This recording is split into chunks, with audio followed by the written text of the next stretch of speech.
PM କିଷାନ ଯୋଜନା 16ତମ କିସ୍ତି କେବେ ଆସିବ?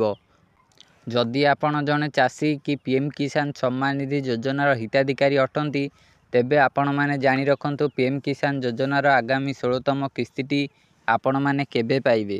ଆମ ଦେଶରେ ଉଭୟ ରାଜ୍ୟ ସରକାର ଏବଂ କେନ୍ଦ୍ର ସରକାର ବିଭିନ୍ନ ଲାଭଦାୟକ ତଥା କଲ୍ୟାଣକାରୀ ଯୋଜନା ମାଧ୍ୟମରେ ଲୋକଙ୍କୁ ସୁବିଧା ଯୋଗାଇବା ପାଇଁ କାର୍ଯ୍ୟ କରୁଛନ୍ତି। ଏହି ପରିପ୍ରେକ୍ଷୀତା ଯଦି ଆମେ କୃଷକମାନଙ୍କ ବିଷୟରେ ଆଲୋଚନା କରିବା, ତେବେ କେନ୍ଦ୍ର ସରକାର ଅଭାବୀ ଚାଷୀଙ୍କୁ ପ୍ରଧାନମନ୍ତ୍ରୀ କିଷାନ ସମ୍ମାନ ନିଧି ଯୋଜନା ମାଧ୍ୟମରେ ଆର୍ଥିକ ସହାୟତା ପ୍ରଦାନ କରୁଛନ୍ତି। ଏହି ଯୋଜନା ଅଧୀନରେ କୃଷକମାନଙ୍କୁ ପ୍ରତି 4 ମାସରେ 2,2 ହଜାର ଅର୍ଥାତ୍ ବାର୍ଷିକ ମୋଟ 6,000 ଟଙ୍କା ଲାଭ ଦିଆଯାଏ। ବର୍ତ୍ତମାନ ପର୍ଯ୍ୟନ୍ତ କୃଷକମାନେ 15ଟି କିସ୍ତି ପାଇଛନ୍ତି ଏବଂ ଏଥର 16ତମ କିସ୍ତି କେବେ ରିଲିଜ୍ ହେବ, ଏହା ସେ ଜାଣିବାକୁ ଚାହୁଁଛନ୍ତି। ପିଏମ୍ କିଷାନ ଯୋଜନା ଅଧୀନରେ କିସ୍ତିର ଲାଭ ପାଇବାକୁ ହେଲେ ଆପଣଙ୍କୁ ଇ-KYC କରିବାକୁ ପଡ଼ିବ।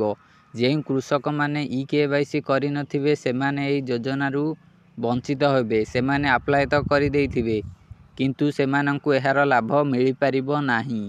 ଯଦି ଆପଣ କିସ୍ତିର ଲାଭ ପାଇବାକୁ ଚାହୁଁଛନ୍ତି, ତେବେ ଆପଣଙ୍କୁ ଆପଣଙ୍କର ଆଧାର କାର୍ଡକୁ ଆପଣଙ୍କ ବ୍ୟାଙ୍କ ଆକାଉଣ୍ଟ ସହିତ ଲିଙ୍କ କରିବାକୁ ପଡ଼ିବ। ନିୟମ ଅନୁଯାୟୀ ଏହି ଯୋଜନା ସହିତ ଜଡ଼ିତ ପ୍ରତ୍ୟେକ କୃଷକଙ୍କୁ ଏହା କରିବାକୁ ପଡ଼ିବ। ଯଦି କୌଣସି କାରଣରୁ ଆପଣ ଏହା କରନ୍ତି ନାହିଁ, ତେବେ ଆପଣଙ୍କର କିସ୍ତି ଅଟକି ଯିବ। ଯଦି ଆପଣ ପିଏମ୍ କିଷାନ ସମ୍ମାନ ନିଧି ଯୋଜନା ସହିତ ଜଡ଼ିତ ଅଛନ୍ତି, ତେବେ ଜମି ଯାଞ୍ଚ କରିବା ଆପଣଙ୍କ ପାଇଁ ଗୁରୁତ୍ୱପୂର୍ଣ୍ଣ ଅଟେ। ସେହି କୃଷକମାନେ ଯେଉଁମାନେ ତାହା କରନ୍ତି ନାହିଁ, ସେମାନଙ୍କର କିସ୍ତି ଅଟକି ଯିବ ମଧ୍ୟ। ସେଥିପାଇଁ ଆପଣମାନଙ୍କୁ ଆପଣଙ୍କର ଜମି ଯାଞ୍ଚ ମଧ୍ୟ କରିବାକୁ ପଡ଼ିବ। ଏବେ ଚାଲନ୍ତୁ ଜାଣିବା କିସ୍ତିଟି କେବେ ଆସିବ। ଯେଉଁ 16ତମ କିସ୍ତି ଆସିବ, ସେହା କେବେ ଆସିବ।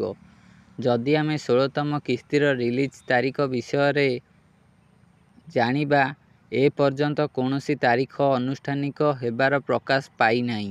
କୌଣସି ତାରିଖ ଏପର୍ଯ୍ୟନ୍ତ ଆନାଉନ୍ସମେଣ୍ଟ କରାଯାଇନାହିଁ। କିନ୍ତୁ ମିଡିଆ ରିପୋର୍ଟକୁ ବିଶ୍ୱାସ କରାଯାଏ ଯଦି, ତେବେ ଏହି କିସ୍ତି ମାର୍ଚ୍ଚ ମାସରେ ପ୍ରକାଶ ପାଇପାରେ। 4 ମାସର ସମୟ ମଧ୍ୟ ମାର୍ଚ୍ଚରେ ସମାପ୍ତ ହେଉଛି। ସେଥିପାଇଁ ମାର୍ଚ୍ଚ ମାସରେ ହିଁ ପିଏମ୍ କିଷାନ ସମ୍ମାନ ନିଧି ଯୋଜନାର 16ତମ କିସ୍ତି ଆସିବାର ସମ୍ଭାବନା ରହିଛି।